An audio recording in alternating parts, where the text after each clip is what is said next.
வந்து விஜயும் காவேரி ஒன்றா இருக்கிறத பார்த்துட்டு செமையாக டென்ஷன் ஆகிடுறாங்க. உடனே வந்து காவேரி கிட்டே பயங்கரமாக சண்டை போடுறாங்க.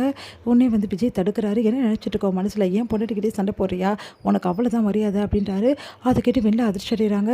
இங்கே பார், நீ ரொம்ப ஓவராக போயிட்ட, இதுக்கப்புறம் ஏதாவது பண்ண அப்புறம் அவ்வளோதான். என்ன விஜய், என்னையே அப்படி பேசுகிறியா? ஆமாம், ஒன்று தான் அப்படி பேசுகிறேன். நீ எல்லாம் ஒரு பொண்ணா? உன்னோட அப்பா அம்மா இந்த மாதிரி இந்த உலகத்தை விட்டு போனதுக்கு காரணம் நான் தான் சொன்னல, நீ எல்லாம் பேசவே கூடாது அப்படின்றாரு. அதை கேட்டு விஜய், நான் வேணும்னு உன்னை விரும்பின விஜய், நீ வேணும் தான் விஜய் இப்படிலாம் பண்ண அப்படின்னோடனே, நான் வேணும்னா அடையிறதுக்கு இதுதான் உனக்கு வழியா? உனக்கு அசிங்கமாக இல்லை? உனக்கு தான் தெரியுது இல்லை நான் காவேரி விரும்புகிறேன், காவேரி என்ன விரும்புகிறான்னு சொல்லிட்டு, நான் அப்புறம் எதுக்காக எங்களை தொல்லை பண்ணுறேன் அப்படின்னோடனே, இங்கே பார் விஜய், இவளை நம்பாத, இவ சரியான மோசக்காரி, இவ நடிக்கிறா அப்படின்னு. யார் நடிக்கிறா? நீ தாண்டி நடிக்கிற, அவ ஒன்று நடிக்கிற புரியுதா? எல்லாரும் முன்னாடி வந்து அப்படியே வந்து சீன் போடுற, பயங்கரமாக அழுது அப்படியே புலம்பி விஜய் என்னை ஏமாத்திட்டான்னு சொன்ன நீ வந்து நடிக்கிறியா, இல்லை என்னை காப்பாற்றுறதுக்காக என் பொண்டாட்டி வந்திருக்காள் அவன் நடிக்கிறாளா அப்படின்னா அதிர்ச்சி அடையிருக்கு. என்ன விஜய், பொண்டாட்டின்ற பின்ன பொண்டாட்டின்னு சொல்லாமல் வேற என்ன சொல்லுவாங்க? இங்கே பாரு, தேவையில்லாமல் பிரச்சனை பண்ணாத, மரியாதையே போய்டு, உன் மேலே இருக்க கோவத்தில் அப்புறம் நான் என்ன செய்வேன்னு எனக்கே தெரியாது, நீ வா காவேரி போகலாம் அப்படி சொல்லிட்டு கூட்டிகிட்டு போகிறாரு. காவேரி பார்த்து அப்படியே முறைக்கிறாங்க. வெண்ணிலா செம்ம டென்ஷன் ஆகிறாங்க.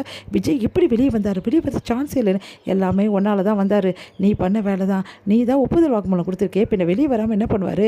அந்த காவேரி நம்பாதுன்னு சொன்ன கேட்டியா அப்படின்றாங்க.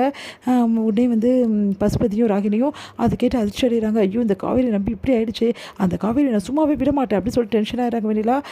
இங்கே வந்து என்ன பண்ணுறாங்க, விஜயும் காவேரியும் வந்து ஒன்றா வந்து போயிட்டுருக்காங்க. விஜய் ட்ரைவ் பண்ணிகிட்ருக்காரு. அப்போ காவேரி சொல்கிறாங்க, பிரச்சனை எல்லாம் தீர்ந்து இப்போ தான் கொஞ்சம் ரிலாக்ஸாக இருக்குங்களா? ஆமாம் காவேரி அப்படின்னு சொல்கிறாங்க. அப்போ வந்து விஜயோட தோள் மேலே வந்து காவேரி வந்து அப்படியே சாஞ்சிக்கிறாங்க. சரிங்க, இப்படியே இருந்தால் எவ்வளோ நல்லா இருக்கும்ல, ரொம்ப நல்லா தான் இருக்கும், காலம் ஃபுல்லாக இப்படி இருக்க நான் தயார், ஆனால் நீ தயாரா அப்படின்னோடனே அப்படியே பார்க்குறாங்க. தேங்க்ஸ் காவேரி அப்படின்னோடனே, எதுக்குங்க தேங்க்ஸு? இல்லை காவேரி, இந்த நிலைமையில கூட நீ எல்லாரும் ஏற்று நின்று எனக்காக ஃபைட் பண்ணி அதே மாதிரி என்னை வந்து வெளியே கூட்டிகிட்டு வந்துட்டல அப்படின்னோடனே, அது எப்படிங்க உங்களை விட்டுட்டு நான் போக முடியும், என் உயிரே நீங்கள் தானேங்க அப்படின்னு சொல்லிட்டு அப்படியே லைட்டாக கையில் ஹக் பண்ணிக்கிறாங்க. விஜயும் வந்து அவங்களோட வந்து வண்டியை நிறுத்திட்டு அவங்கள அப்படியே ஹக் பண்ணுறாரு.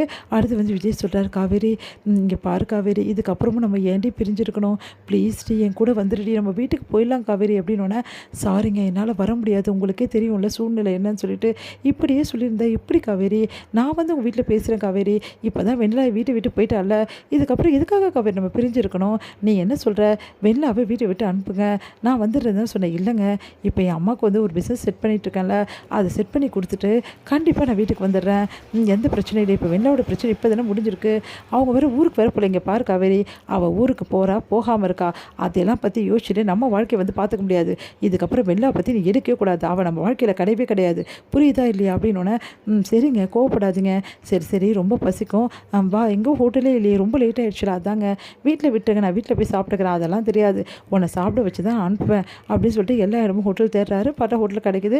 அங்கே வந்து விஜய் வந்து காவேரிக்கு ஊட்டி விடுறாரு, காவேரி விஜய்க்கு ஊட்டி விடுறாங்க. நீங்களும் சாப்பிடல அப்படின்னு, முதல்ல குட்டி பாப்பாவுக்கு தாண்டி பசிக்கும், பாவம் குட்டி பாப்பா இல்லை, இரு நான் குட்டி பாப்பா கிட்டே பேசிக்கிறேன், குட்டி பாப்பா சாரிடா, அப்பாவும் மன்னிச்சிடுடா, உன்னையும் அம்மாவையும் நான் ரொம்ப கஷ்டப்படுத்துகிறேன், எனக்கு நல்லாவே தெரியுது, ப்ளீஸ்டா என்னை மன்னிச்சிடு செல்லம் அப்படின்னு சொன்னோன்னே, சரி நான் உன்னை மன்னிச்சிட்டேன், ஏய் நீ சொல்லக்கூடாது, நான் சொன்னேன்னா குட்டி பாப்பா சொன்னானே அப்படின்றாங்க. ரெண்டு பேரும் சிரிச்சுக்கிறாங்க. சரி ரொம்ப லேட் ஆகிடுச்சுங்க, நான் கிளம்பட்டுமா அப்படின்னோடனே, அதான் நான் விட்டு விடுறேன்ல அப்புறம் என்ன அப்படின்றாங்க. இல்லைங்க கொஞ்சம் முன்னாடியே இறக்கி விட்டுருங்க, வீட்டில் உங்களை பார்த்தாங்க அவ்வளோதான் அப்படின்றாங்க. இப்படியே பயந்து எத்தனை காலம் காவேரி பண்ணுறது அப்படின்னு, வேறு வழி அப்படின்றாங்க காவேரி.